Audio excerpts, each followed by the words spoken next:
Hello दोस्तों, मैं कुसुम सिंह आपके सामने लेकर आई हूँ स्टुअर्ट मॉर्टन द्वारा लिखित पुस्तक का हिंदी रूपांतरण अपने आप को पहचानिए।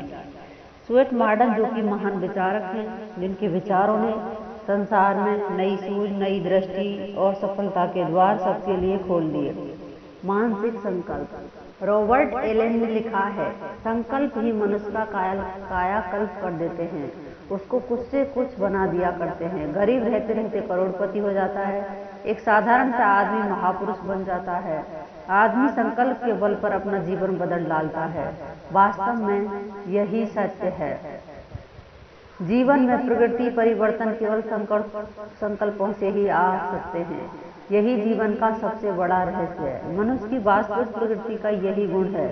सिडनी स्मिथ के कथनानुसार गोल आदमी वर्गाकार छिद्र में, वर्गाकार आदमी गोल छिद्र में, त्रिभुजाकार आदमी आयताकार छिद्र में तथा आयताकार आदमी त्रिभुजाकार छिद्र में यदि किसी तरह फंसूकर फिट भी कर दिया जाए तो भी तमाम प्रयास विफल हो जाता है, क्योंकि वे कोई भी काम करने लायक नहीं रहते हैं।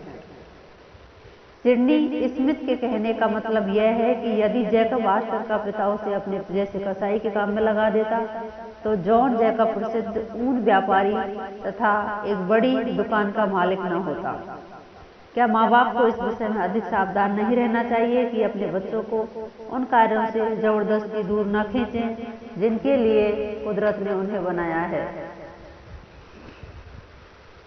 जो सुआ रेनाल्ड के पिता को बेटे के बचपन में कलाकार बिल्कुल पसंद न आते थे, चित्रकार टर्नर का पिता चाहता था कि वह नाई बने। गैलीलियो के माता पिता अपनी इच्छा के अनुसार चलते।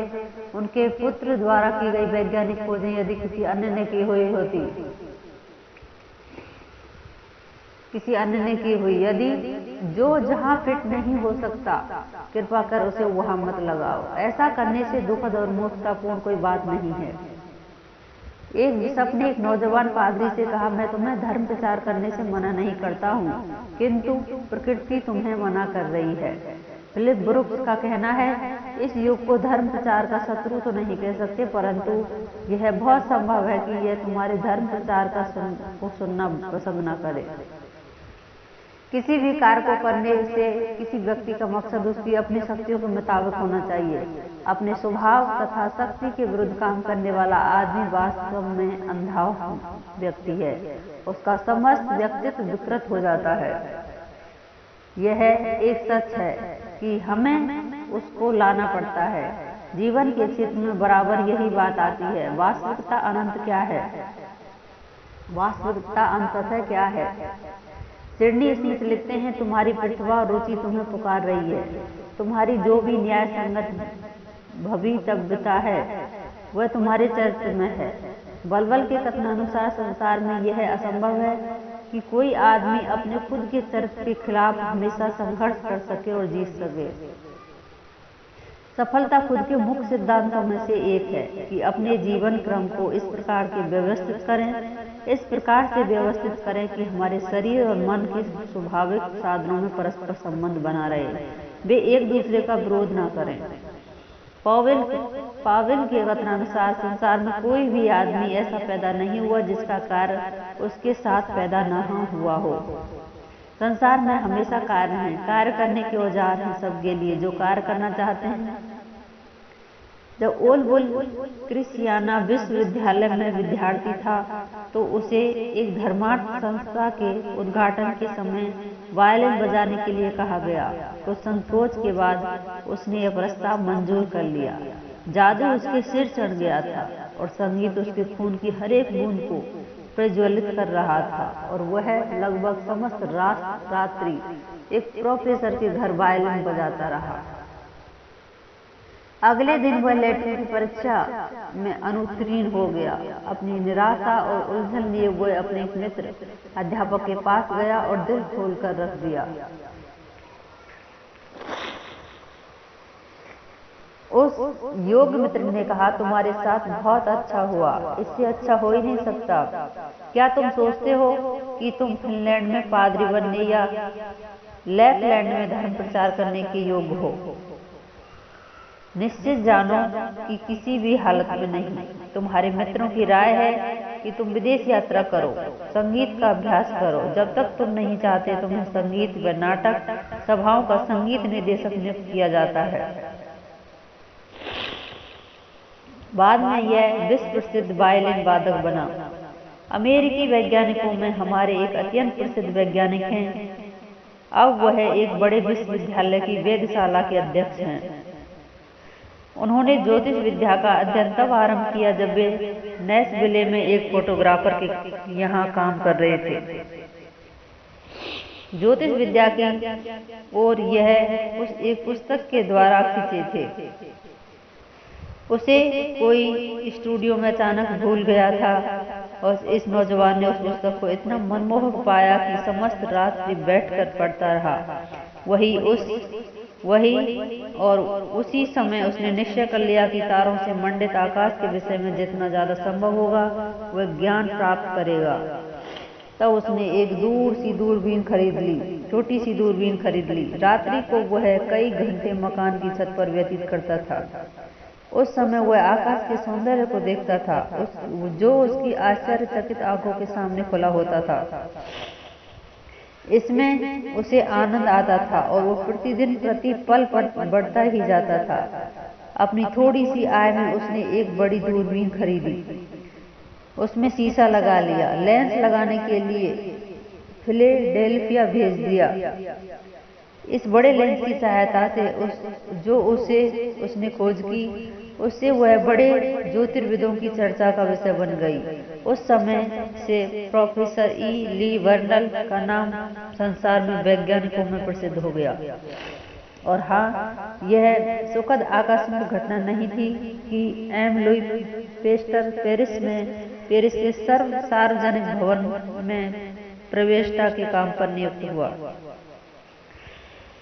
वहाँ उसका एक विद्यार्थी से परिचय हुआ, जिसने उसे अपनी दूरबीन में से देखने की अनुमति दी। उसे देखकर उसके सामने एक नई दुनिया खुल गई। वह उत्साह से पागल हो उठा।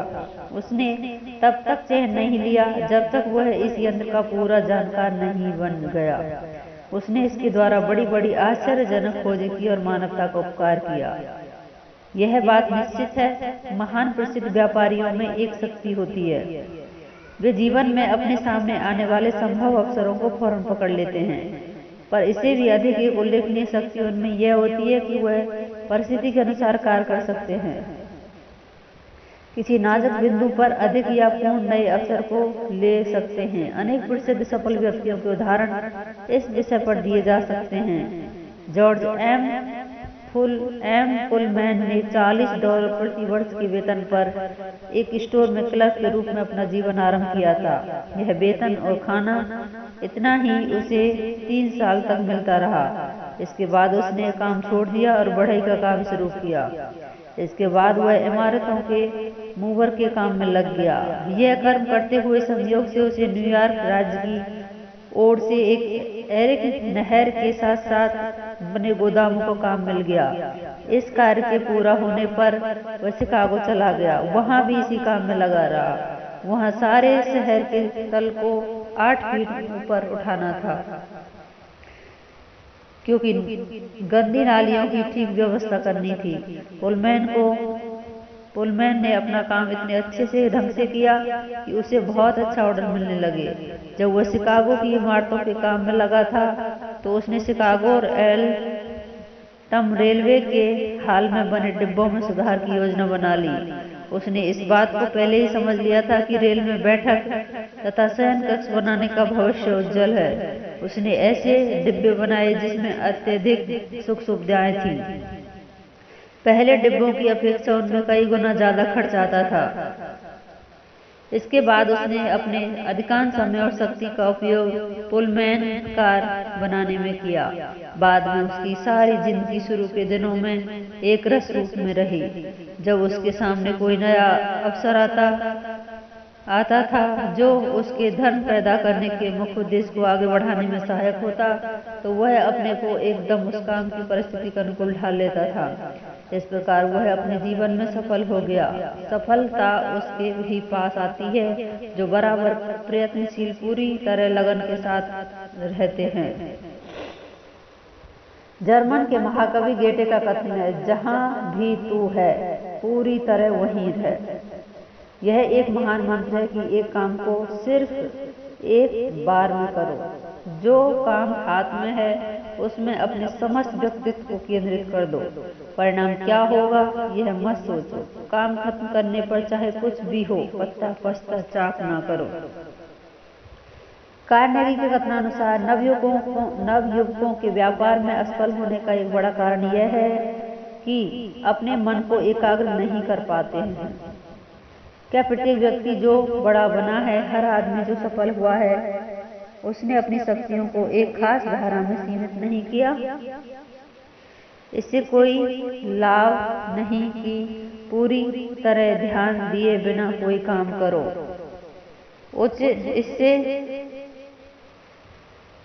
उचित यह है कि एक काम पूरे ध्यान से करो।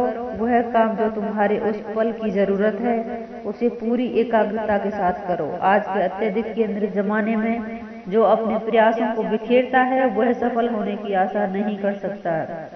मानसिक चंचलता ही अनेक असफलताओं का कारण है। अस्थिर उद्देश्य, डगमगाते ध्येय, इसके लिए कोई स्थान नहीं है। ऐसा परिश्रम जो गलत दिशा में किया जाए केवल अपनी क्रिया शक्ति को बर्बाद करना ही है। यह भी हो सकता है कि मनुष्य हमेशा काम करता रहे फिर भी जीवन में आगे न बढ़े। एक बच्चे ने अपने खिलौने में इंजन के बारे में कहा, यह एक गाड़ी की तरह भाप निकालता है, यह इंजन की तरह सीटी देता है, परंतु यह जाता कहीं नहीं है। जो असफल होते हैं और जो सफल होते हैं उनके बीच यह बड़ा अंतर इस कारण नहीं है कि उनमें से हर एक ने अब कितना कार्य किया। असली मुद्दा यह है कि बुद्धिपूर्वक कितना काम किया है। एक व्यक्ति जिसमें बुद्धि की सिर्फ एक इकाई है परंतु वह एक स्थिर उद्देश्य पर अपनी शक्तियों को केंद्रित कर देता है, वह उस व्यक्ति से अधिक सफलतापूर्वक कार्य करता है जिसमें बुद्धि की इकाइयां तो 10 हैं परंतु जो अपनी शक्तियों को बिखेरे रहता है। उसे कभी यह मालूम नहीं होता कि वह आगे क्या करना है। ऐसे व्यक्ति का कोई मुकाबला नहीं कर सकता जिसका कोई स्थिर उद्देश्य होता है, जो उसमें तन मन धन से पूर्ण व्यक्तित्व से लग जाता है। बड़ी से बड़ी शिक्षा, मेहनत और इच्छा शक्ति इसका मुकाबला करने में समर्थ नहीं है। उद्देश्यहीन जीवन अवश्य ही असफल होगा। यह निश्चित रूप से सत्य और सही बात है। धन्यवाद।